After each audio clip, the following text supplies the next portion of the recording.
하나님의 말씀 고린도전서 10장 1절부터 봅니다. 신약성경 고린도전서 10장 1절입니다.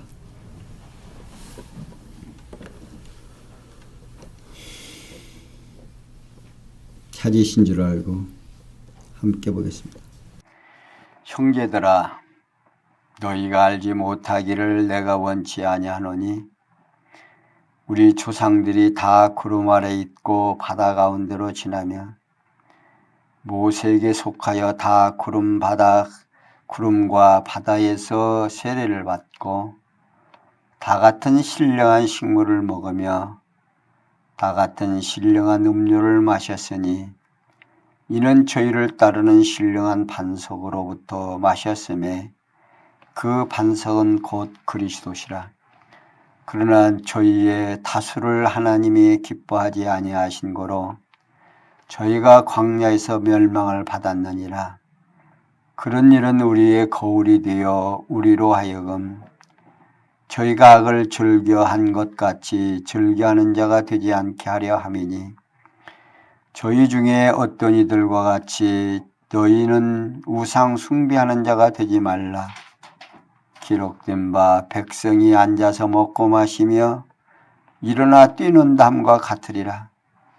저희 중에 어떤 이들이 간음하다가 하루에 23,000명이 죽었다니 우리는 저희와 같이 간음하지 말자.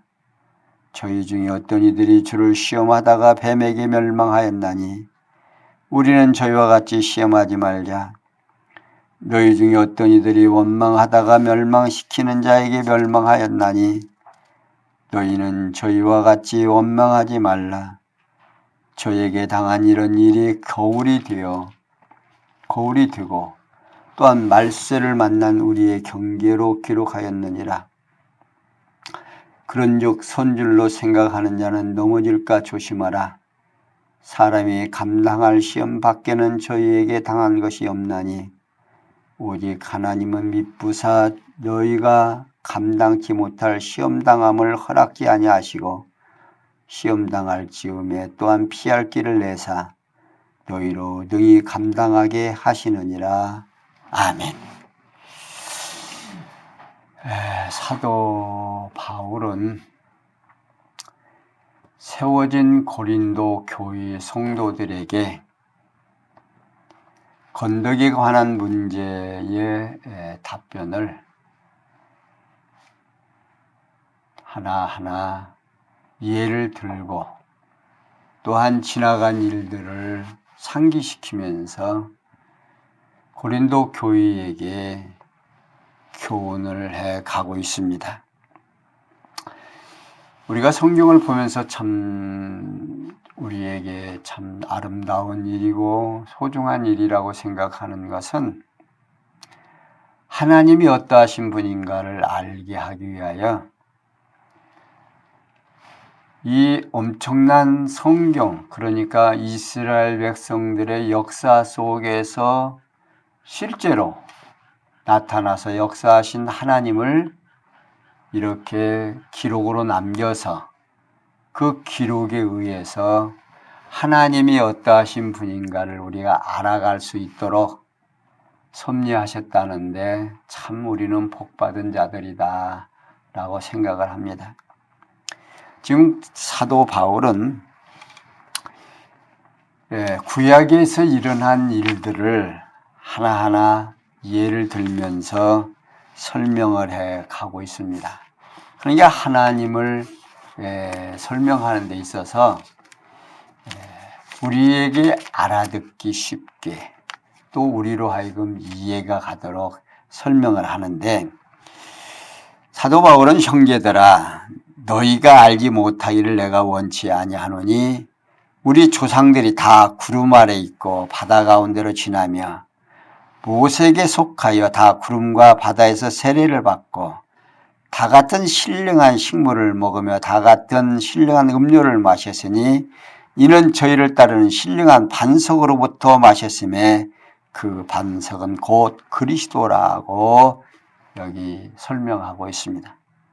그러니까 우리가 이제 구약의 세례를 받을 때는 물속에 들어갔다가 이렇게 나오는 일을 합니다.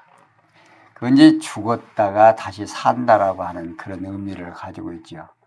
근데 이스라엘 백성들이 애굽에서 홍해를 건너서 나올 때 그 바닷물이 갈라져서 그 밑으로 이렇게 올라왔을 때를 지금 사도 바울은 세례받는 것으로 비유를 하고 있습니다. 이게 다 물속에 들어갔다가 세례를 받았다는 거죠. 그러면서 여기 신령한이라는 말이 있죠. 본문에서는 하나님의 힘으로만 되는 초자연적이라는 의미로 번역하는 것이 문맥상 자연스럽습니다. 왜냐하면요, 그 당시의 만나나 생수가 신령한 것이 아니라 하나님의 능력에 의해서 초자연적으로 주어진 것으로서 실제로 육신을 가진 이스라엘 백성들이 먹고 마신 것들이기 때문에 그렇습니다. 그러면서 저희를 따르는 이라는 말은 본문에서는 어디에 다다르다 또는 함께 가다, 동반하다 등의 뜻을 가지고 있습니다. 그래서 바울은 이스라엘 조상들이 애굽에서 나올 때에 일어난 사건들에 대해 고린도 교회 형제들이 알게 되기를 원한다 그 말입니다. 곧 홍해바다를 건너 하늘에서 내려온 초자연적인 만나를 먹고 다다른 반석으로부터 솟아나는 초자연적인 생수를 마신 사실을 상기시키면서 지금은 그 반석이 그리스도에 대한 예표요 모형과 그림자임을 알려주고 있습니다. 그러니까 생수를 이스라엘 백성들이 광야에서 반석에 나오는 생수를 먹지 아니하면 살겠습니까? 죽겠습니까? 다 죽는다 그 말이에요. 그런데 오늘 21세기에 사는 오늘 우리들에게는 예수 그리스도와 함께 이제 접붙임을 받지 아니하면 우리가 살 수가 없고 다 죽게 된다 그 말입니다. 그러니까 여기 지금 사도 바울은 그 고린도 교회 성도들에게 그들은 반석에서 나는 물을 먹고 살았는데 지금 그 반석이 곧 예수 그리스도라고 이제 설명을 합니다. 그러면서 바울은 그러나 저희의 타수를 하나님이 기뻐하지 아니하신 거로 저희가 광야에서 멸망을 받았느니라고 말하고 있습니다. 여기 멸망은요, 영원한 영적 멸망을 말하는 것이 아니라 흩뿌리다 또는 죽이다, 쓰러지다 등의 뜻을 담고 있습니다. 그래서 바울은 이스라엘 열조가 광야에서 세례를 받고 만나와 생수를 먹었으나 하나님께서 그들 대부분을 기뻐하지 아니하셔서 그들이 광야에서 육신으로 죽임을 당한다고 말하고 있습니다. 다시 말하면 애굽에서 나올 때에 20세 미만 된 자들 위에 대부분은 다 죽임을 당한 것을 말하고 있습니다. 그때에 왜 이렇게 되었느냐면 이제 애굽에서 나와서 홍해 바다를 건너고 이제 이스라엘 백성들이 이제 가나안 땅에 가까워졌습니다. 그러니까 이제 사실은 애굽에서 나와 가지고 이스라엘 땅에 들어가는 것이 약 한 일주일이면 들어가게 돼 있는 땅입니다. 그런데 이제 나와 가지고 그 땅에 가서 정탐꾼을 보내죠. 이게 각 지파 12지파에서 한 사람씩 나와서 이제 정탐하러 갑니다. 가가지고서는 보니까 너무너무 좋은 거예요. 그러니까 이제 거기에 포도 송이를 한 송이를 갖고 오는데 장정 둘이 메고 올 정도로 포도 송이가 컸으니 그 땅에 기름지고 복된 땅이라고 하는 것이 축복받은 땅이라는 것을 알 수가 있죠. 이게 가지고 와서는 하는 말들이 하나님께서 우리를 다 어디다가 그 애굽인 그 가나안 땅에 있는 칠속들에게 맡겨가지고 다 죽게 될 것이다. 근데 그 중에 갈렙과 여호수아만이 아니다. 하나님께서 우리에게 맡기면 다 우리가 이길 수 있다. 그런데 10지파들이 아니다. 우리가 다 죽게 된다. 그러니까 그들이 거기서 통곡을 하면서 우리 자녀들과 우리들이 다 여기서 죽겠다. 그렇게 얘기할 때 어떻게 했습니까? 너희들이 염려했던 그 자녀들만 들어가고 나머지는 다 광야에서 죽겠노라고 하나님께서 이제 예언을 해 놓으시더니 하나님께서 이제 광야에서 돌리는데 몇 년을 돌립니까? 자그마치 40년을 돌립니다. 그러니까 애굽에서 나올 때 20세 미만으로는 다 가나안 땅에 들어가지만 20세 이상 된 그들이 생각을 하고 하나님 앞에 이제 고백할 수 있는 그들은 광야에서 다 죽었습니다. 그리고 갈렙과 여호수아만이 가나안 땅에 들어가죠. 그리고 모세도 가나안 땅에 못 들어가잖아요. 이제 그 반석을 이제 가리키라고만 했는데 막 화가 나니까 가서 막 3번이나 쳐가지고 그 하나님의 영광을 드러내지 아니한 연고로 그 땅에 들어가지 못했죠. 그러니까 이제 그것을 지금 상기를 시키는 겁니다. 그러면서 이제 사도 바울은 이제 너희가 그러나 저희의 다수를 하나님이 기뻐하지 아니하신 거로 저희가 광야에서 멸망을 받았다고 말하고 있습니다. 그러니까 하나님을 의심하고 하나님을 저버리는 그들이 광야에서 다 죽게 되지요.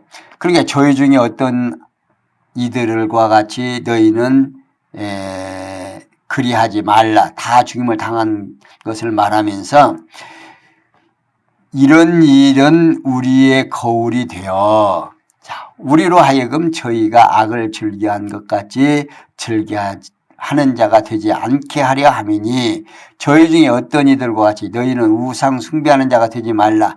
기록된 바 백성이 앉아서 먹고 마시며 일어나서 뛰는과 함과 같으리라고 말하고 있습니다. 그러니까 바울은 구약시대 이스라엘 열조가 광야에서 우상을 숭배하는 악을 행하다가 죽임을 당한 사건은 신약시대의 성도에게 거울이 되어 악을 행하지 않게 하려는 것으로 우상을 섬기지 말라고 권면하고 있습니다.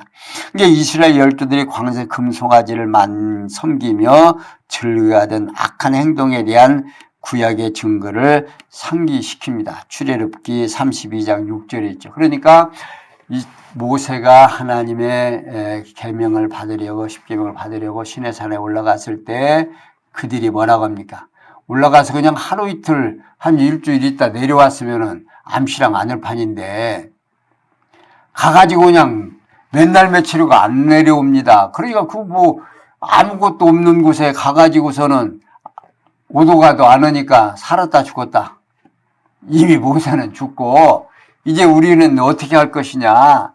그래갖고 아론에게 우리를 위하여 우상을 만들라, 신을 만들라 해갖고 금붙이 다 모아가지고 금송아지 만들어가지고 그들이 그냥 그 뛰노는 모습을 모세가 보고 얼마나 참 안타깝겠습니까? 이게 그렇게 되어지는 일들을 통해서 이스라엘이 많은 매를 맞고 되어진 일들을 역사를 상기시키면서 지금 오늘 우리들에게는 그렇게 하자 하지 말자. 그것이 하나의 교훈이 되고 거울이 돼서 우리는 그렇게 하지 말자 그 말입니다. 그러니까 하나님을 소개하는 데 있어서 그렇게 무서운 분이다. 하나님이 한번 이렇게 노하시면 산다 죽는다.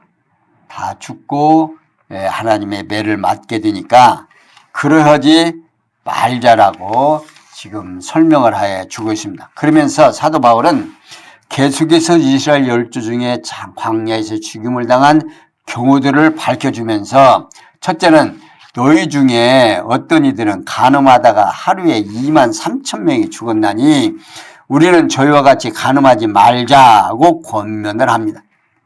여기서 본문의 죽은 자의 수가 민수기에 기록된 민수기 25장 9절과 1000명의 차이가 발생하는 것은 그 까닭을 분명히 알 수는 없지만 오류로 보입니다. 그러니까 바울은 이스라엘 열조가 광야에서 간음하다가 죽임을 당한 경우 민수기 25장 9절을 밝혀주면서 간음하지 말자고 권면을 합니다. 그러면서 두 번째, 너희 중에 어떤 이들이 주를 시험하다가 뱀에게 멸망하였나니 우리는 저희와 같이 시험하지 말자고 권면을 합니다.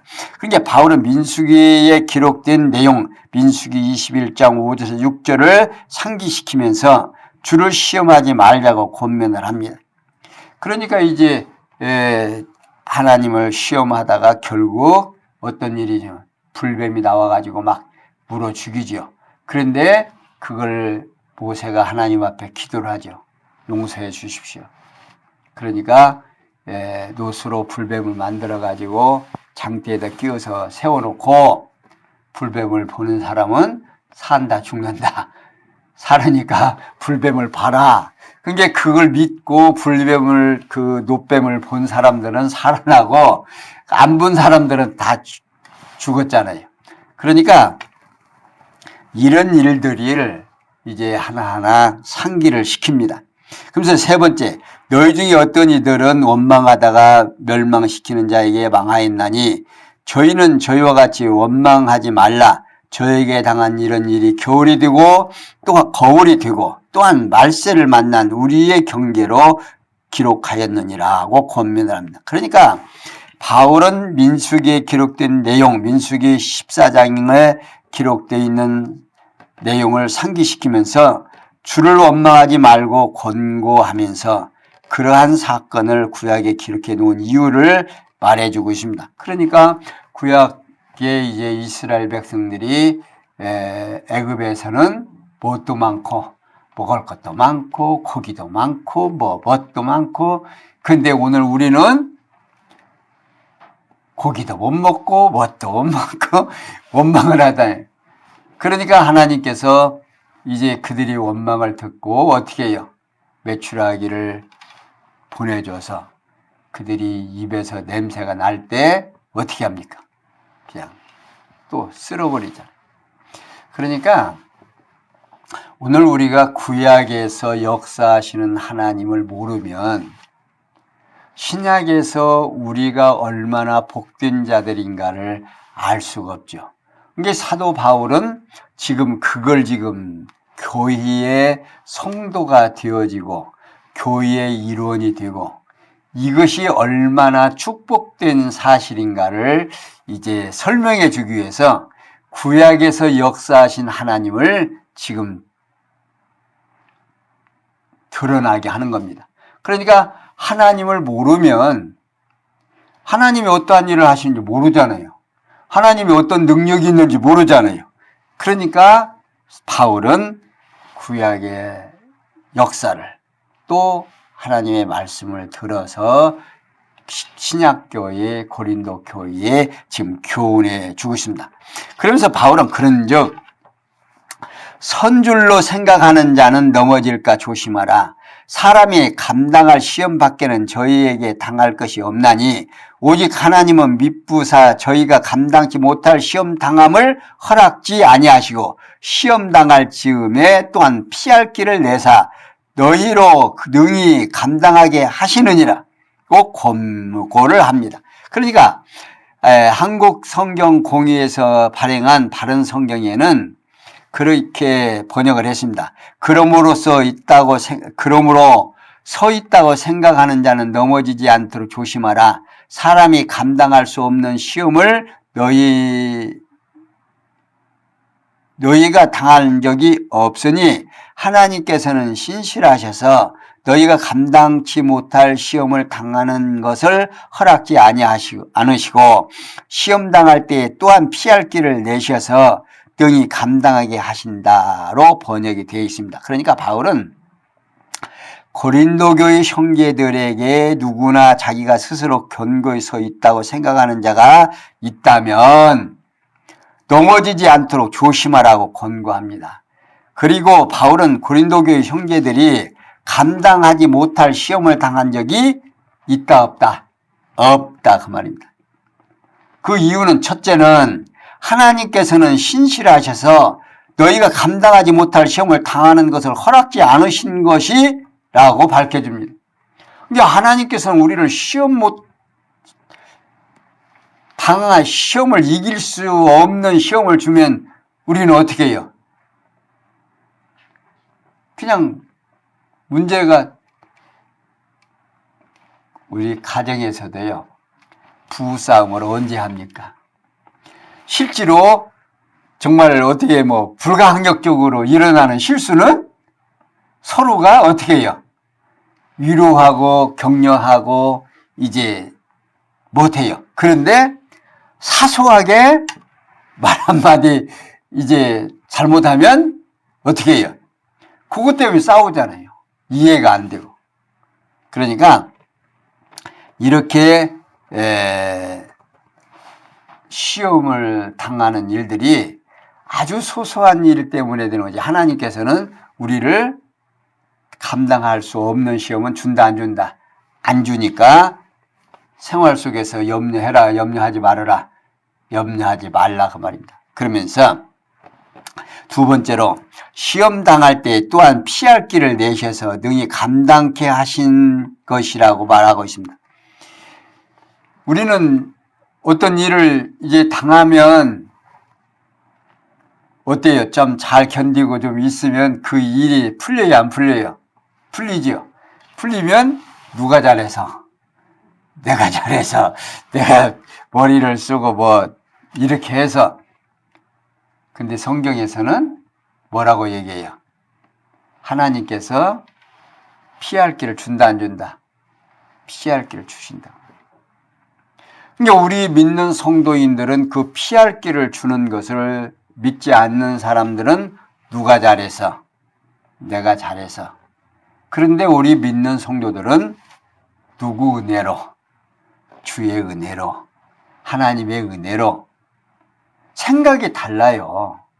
그러니까 우리 성도들에게 지금 사도 바울은 이렇게 특별하게 교회가 무엇인지 설명해 주고 있습니다. 그러면서 14절에서 22절에 우상의 제물을 먹어 우상과 교제함을 금할 것을 권고를 합니다. 14절 그런즉 내 사랑하는 자들아 우상 숭배하는 일을 피하라. 나는 지혜 있는 자들에게 말함과 같이 하노니 너희는 내 이르는 말을 스스로 판단하라. 우리가 축복하는 바 축복의 자는 그리스도의 피에 참여함이 아니며 우리가 떼는 떡은 그리스도의 몸과 참여함이 아니냐. 떡이 하나요 많은 우리가 한 몸이니 이는 우리가 다 한 떡에 참여함이라. 육신을 따라 난 이스라엘을 보라. 제물을 먹는 자들이 제단에 참여하는 자들이 아니냐. 그런즉 내가 무엇을 말하느냐. 우상의 제물은 무엇이며 우상은 무엇이냐. 무엇이라 하느냐. 대저 이방인의 제사하는 것은 귀신에게 하는 것이요 하나님께 제사하는 것이 아니니 나는 너희가 귀신과 교제하는 자 되기를 원치 아니하노라. 너희가 주의 잔과 귀신의 잔을 겸하여 마시지 못하고 주의 상과 귀신의 상에 겸하여 참여하지 못하리라. 그러면 우리가 주를 노여워하시게 하겠느냐. 우리가 주보다 강한 자냐. 자, 사도 바울은요. 그런즉 내 사랑하는 자들아 우상 숭배하는 일을 피하라. 나는 지혜 있는 자들에게 말함과 같이 하노니 너희는 내 이르는 말을 스스로 판단하라고 권고를 하고 있습니다. 그러니까 바울은 이스라엘 조상들이 우상 숭배로 인하여 죽임을 당했으므로 형제들에게 우상 숭배하는 일을 버리라고 권고하면서 지혜로운 자들에게 하듯이 이르는 말을 너희 스스로 판단해 보라고 권고를 하고 있습니다. 그러면서 우리가 축복하는 바 축복의 자는 그리스도의 피에 참여함이 아니며 우리가 떼는 떡은 그리스도의 몸에 참여함이 아니냐고 밝힌, 여기 축복의 잔은 구약시대 절기의 축제 때에 복을 빌며 잔을 드는 관습에서 기한 말입니다.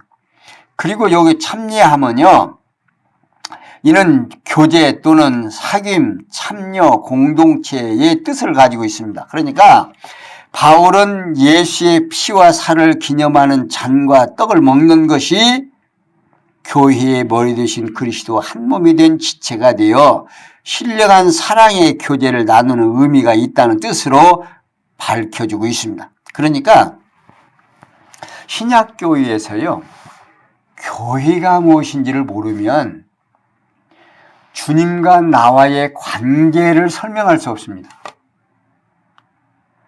그러니까 교회라는 것을 지금 앞에서 지금 마태복음에서부터 지금 로마서까지 지금 쭉 지금 설명을 해왔죠.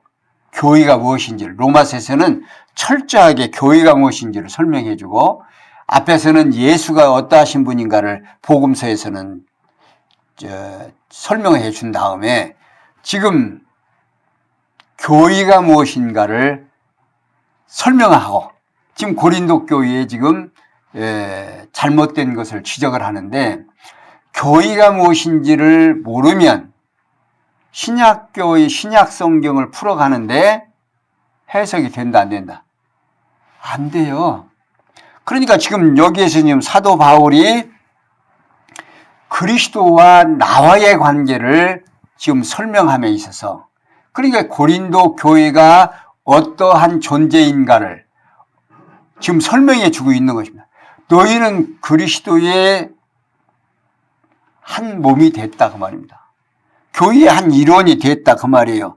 주님이 머리가 되시고 성도가 주님의 지체로서, 그게 신약교회의 설명이다.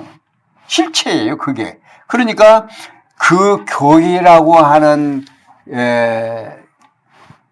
내용을 모르면 우리는 성경에서 말하는, 지금 바울이 지금 말하는 이 내용이 우리에게 감이 안 온다, 그 말이에요. 그러니까 우리는 항상 나와 주님의 관계를 늘 생각하면서 이렇게 성경을 보아가야 됩니다.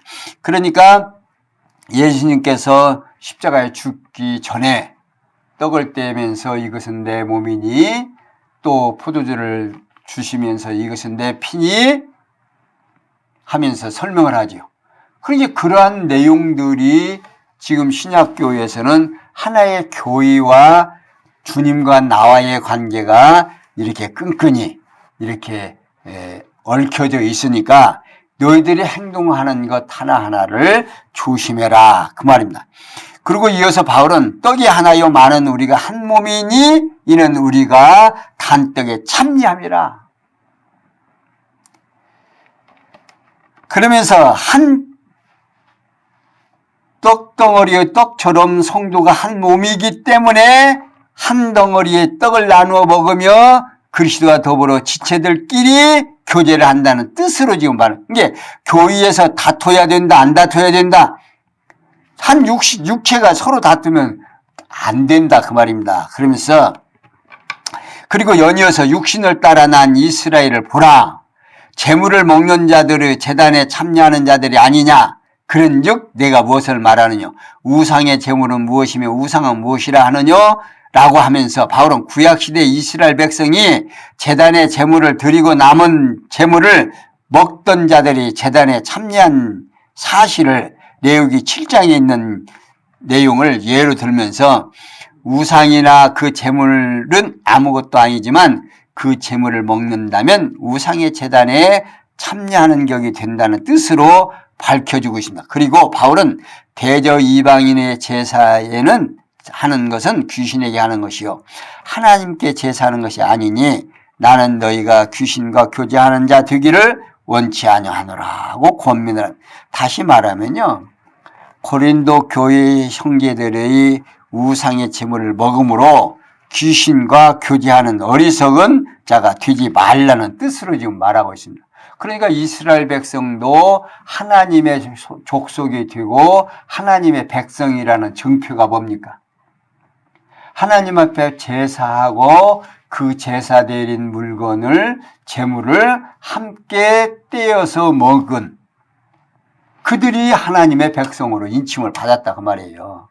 그러니까 이스라엘 백성들은 그렇게 됐지만 오늘 신약교회 성도들은 예수님이 말씀하신 대로 떡을 떼어서 이 떡은 내 몸이 살이니 이 포도주는 내 피니 하면서 하나님 예수님께서 허락하신 그 내용 속에 다 담겨져 있다. 그러니까 구약에서 행하던 일을 이렇게 설명을 하면서 그것이 이스라엘 백성들은 그렇게 됐고 오늘 우리 신약교회는 예수의 피에 동참하는 일, 십자가의 죽으심에 동참하는 일이 곧 교회의 한 몸이다. 그런 말입니다. 그래서 바울은 너희가 주의 잔과 귀신의 잔을 겸하여 마시지 못하고 주의 상과 귀신의 상에 겸하여 참여하지 못하리라. 그러면 우리가 주를 노여워하시겠느냐? 우리가 주보다 강한 자냐? 하고 질문을 합니다. 여기에 참여라는 말은요. 함께 나누다 또는 참여하다, 함께하다 등의 뜻을 가지고 있습니다. 그러니까 바울은 교회의 머리 되신 그리스도와 함께 사랑의 교제를 하는 성도가 귀신도 함께 겸하여 교제하는 일이 있을 수 없다는 사실을 지금 설명해 주고 있는 겁니다. 그리고 우리는 주님보다 강하지 못하므로 주님을 노엽게 하지 말라는 뜻으로 경계하고 있습니다. 그러니까 오늘 우리가 하는 모든 일들이 누구를 위하여? 주를 위하여. 그러니까 주님과 나와의 관계를 이렇게 잘 설명해 줍니다. 그러면서 23절에서 30절에 모든 것이 가하나 나보다 남의 유익을 구하라고 권면을 합니다. 23절 보겠습니다. 모든 것이 가하나 모든 것이 유익한 것이 아니요 모든 것이 가하나 모든 것이 덕을 세우는 것이 아니니 누구든지 자기의 유익을 구치 말고 남의 유익을 구하라. 무릇 시장에서 파는 것을 양심을 위하여 묻지 말고 먹어라. 이는 땅과 거기 충만한 것이 주의 것임이니라. 불신자 중 누가 너희를 청함에 너희가 가고자 하거든 저희 앞에 무엇이든지 차려놓은 것은 양심을 위하여 묻지 말고 먹어라. 누가 너에게 이것이 재물이라 하거든 알게 한 자와 및 양심을 위하여 먹지 말라. 내가 말한 양심은 너희의 것이 아니요 남의 것이니 어찌하여 내 자유가 남의 양심으로 말미암아 판단을 받으리요. 만일 내가 감사함으로 참여하면 어찌하여 내가 감사하다 하는 것이 대하여 비방을 받으리요. 자, 이 바울은 계속을 해서 모든 것이 가하나 모든 것이 유익한 것이 아니요 모든 것이 가하나 모든 것이 덕을 세우는 것이 아니니 누구든지 자기의 유익을 구치 말고 남의 유익을 구하라. 여기 가하나는 이는 합법적이라 할지라도 라는 뜻을 가지고 있습니다. 그러니까 바울은 합법적인 행위라 할지라도 그 행위들이 다 유익하거나 덕을 세우는 것이 아니므로 나보다 남의 유익을 구하며 덕을 세우라는 뜻으로 지금 권면을 합니다. 곧 그리스도의 몸된 교회를 견고히 세우는 건덕생활의 원리를 말하고 있는 거죠. 그러니까 우리 성도들은요. 자유인이다. 죄인이다. 오늘 우리는 예수 그리스도가 율법의 요구를 내 대신 다 들어줘서 우리는 자유인이 된 거예요. 그러니까 오늘 성숙한 성도들은 내가 어떠한 존재인가를 알죠. 근데 미숙한 어린 성도들은 그냥 그걸 모른다 그 말이에요. 그러니까 지금 사도 바울은 지금 말하는 모든 것이 가하나 예수 그리스도에 속한 사람들은 모든 것이 다 가하다 그 말이에요. 그러나 건덕 세우는 게 모두가 다 건덕이 세워지는 게 아니다. 이제 약한 사람들은 어른들이 하는 걸 보면서 그런 말이 있죠. 이제 손자와 할아버지가 목욕탕에 갔대요. 목욕탕에 갔는데 할아버지가 뜨뜻한 물에 들어가갖고 이거 시원하다. 그러니까 이 손자가 함께 덜렁 할아버지 따라 들어가더니 물이 차가워요. 뜨거워요. 뜨거우니까 아이고 믿을 사람 하나도 없다고 그러더라는 이야기가 있습니다. 그러니까 어른들이 생각하는 거하고 어린아이하고 생각의 차이가 있고 그 말의 차이가 있는데 지금 사도 바울은 지금 그걸 지금 들어서 말을 해 주고 있습니다. 그러면서 바울은 건덕 생활의 신뢰를 들면서 첫째, 무릇 시장에서 파는 것은 양심을 위하여 묻지 말고 먹으라고 합니다. 그러니까 하나님께서 시장에서 파는 모든 식물은 누가 주신 것이다. 하나님이 주신 거니까 식물 햇빛을 주시고 물을 주시고 그래서 하나님이 주신 거니까 의심하지 말고 그냥 먹어라 그 말입니다. 그러면서 두 번째, 불신자들 중에 너희를 청하여 너희가 가고자 하거든 너희 앞에 무엇이든지 차려놓은 것은 양심을 위하여 묻지 말고 먹어라. 곧 어떤 자에게 초대받았을 때 상에 딱 차려놨어요. 근데 그것이 이것이 무슨 음식이냐고 물어보지 말라고 합니다. 양심을 위하여 묻지 말고 그냥 먹으라는 겁니다. 그런데 세 번째로 누가 너에게 이것이 제물이라 말하거든 알게 한 자와 및 양심을 위하여 먹지 말라. 근데 먹으려고 하는데 옆에 있는 사람이 이거 제사 지내고 귀신에게 제사 지낸 물건입니다. 그러면 그걸 먹어라 먹지 말라. 그렇게 말한 사람과 함께 먹지 말라고 말합니다. 그러니까 어떤 자가 먹는 음식을 제물이라고 말하면 말한 자와 그 양심을 위하여 먹지 말라고 합니다. 근데 그 사람은 제물이라고 말할 때에 그 마음에 무슨 생각이 있어요? 귀신에게 제사 드린 것은 먹어야 된다, 먹지 말아야 된다. 먹지 말아야 된다라고 이미 그 양심 속에 생각이, 지식이 있는 거다고. 이제 그 사람과 함께 먹지 말라 그 말입니다. 그러면서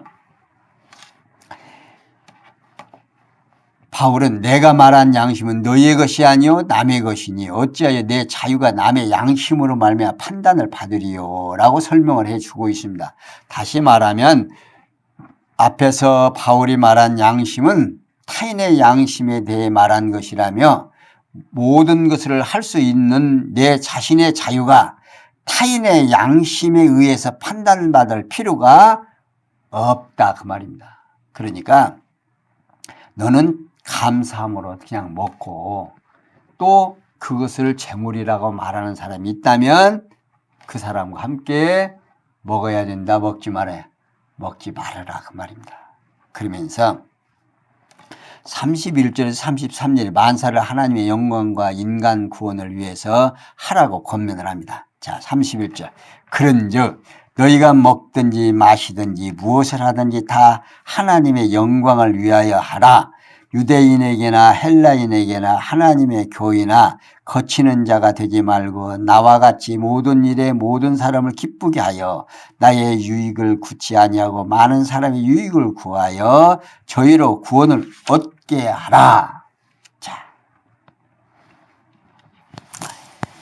바울은 계속해서 건덕 생활의 목적에 대하여 다음과 같이 설명을 해 줍니다. 이게 첫째로 하나님의 영광을 위하라고 권면을 합니다.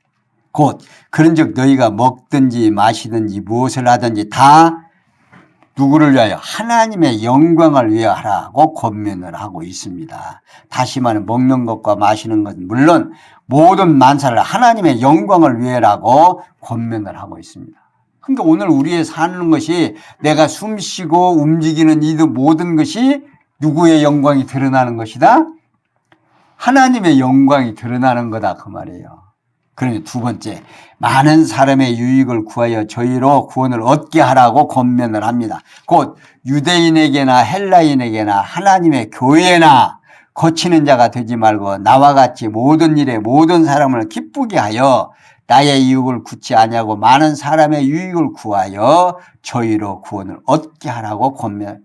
이게 바울은 많은 사람을 구원 얻게 하기 위하여 건덕 생활에 자신에 대해 먼저는 유대인에게나 헬라인에게나 하나님의 교회나 거치는 자가 되지 말고 권고를 합니다. 곧 어떤 사람이나 하나님의 교회에서 해로운 자가 되지 말라는 거지요. 그러니까 모든 일에 모든 사람을 기쁘게 나의 유익을 하지 말고, 다시 말하면 자신의 유익을 구하지 아니하므로 모든 일에 모든 사람을 기쁘게 하라고 권면을 하고 있습니다. 그러니까 교회에서 성숙한 사람이 많으면 교회가 어떻게 되겠어요?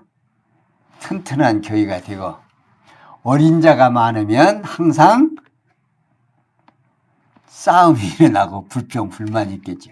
그러니까 정말 교회가 바르게 서면, 주님의 몸된 교회가 성숙되면 성숙될수록 교회는 튼튼해지고 아름다워지고, 그러니까 성도들이 다른 사람에게 피해가 되지 않게 하기 위하여 덕을 세우면 누구의 영광이 드러나고 하나님의 영광이 드러나고, 그러니까 우리가 하는 모든 일들이 누구의 영광이 드러나요? 하나님의 영광이 드러나잖아요. 그러니까 예수님이 십자가에 죽으시고 부활하신 그 일이 누구의 영광이 드러난 거예요? 하나님의 영광이 드러난 거 아니에요. 그러니까 주님의 몸된 지체인 교회가 하는 모든 일이 누구의 영광이 드러난다? 하나님의 영광이 드러나는 거예요. 그러니까 오늘 교회의 일원이고 성도의 생활 속에서 일어나는 모든 일들은 누구의 영광이 드러나는 일이다? 우리 주님의 영광이, 하나님의 영광이 드러나는 일이다 그 말이에요. 그런데 오늘 우리가 아침 자고 일어나서 식사하시고 열심히 오늘 하루 일했죠. 누구의 영광이 드러난 거예요? 하나님의 영광이 드러난다. 이게 내 삶이, 오늘 하루의 내 삶이 누구와 함께? 하나님과 함께 하나님의 영광이 드러난 거예요. 어때요? 오늘 하루 멋있죠? 오늘 우리가 이렇게 멋진 시간을 보냈다는 사실을 우리가 알면 하나님 앞에 더욱 감사하고 오늘도 승리할 수 있고 내일도 승리할 수 있는 우리 성도님들이 되실 줄 믿고 여러분들의 마음에 하나님의 평강이 함께해서 늘 승리하시는 우리 성도님들 되시기를 부탁을 드리면서 오늘은 여기까지 설명해 드렸습니다. 기도하겠습니다. 영광의 하나님, 일찍이 구약을 역사하시고 역사 위에서 섭리하신 하나님의 일들을 하나하나 바울 사도를 통해서 오늘 우리가 고린도 교회에 전한 귀한 말씀을 오늘 우리들이 듣습니다. 또 생각해 보았습니다. 하나님, 우리에게 지혜와 총명 주셔서 하나님이 어떠하신 분인가를 바르게 깨닫고 성경에서 말하는 하나님을 깨닫고 하나님의 영광 드러내는 아름다운 삶이 되도록 은혜 베풀어 주심을 늘 감사할 줄 아는 귀한 삶 되도록 은혜 베풀어 주시옵소서. 모든 것이 합력해서 선을 이룰 줄 믿사옵고 예수 그리스도의 이름으로 기원하옵나이다. 아멘.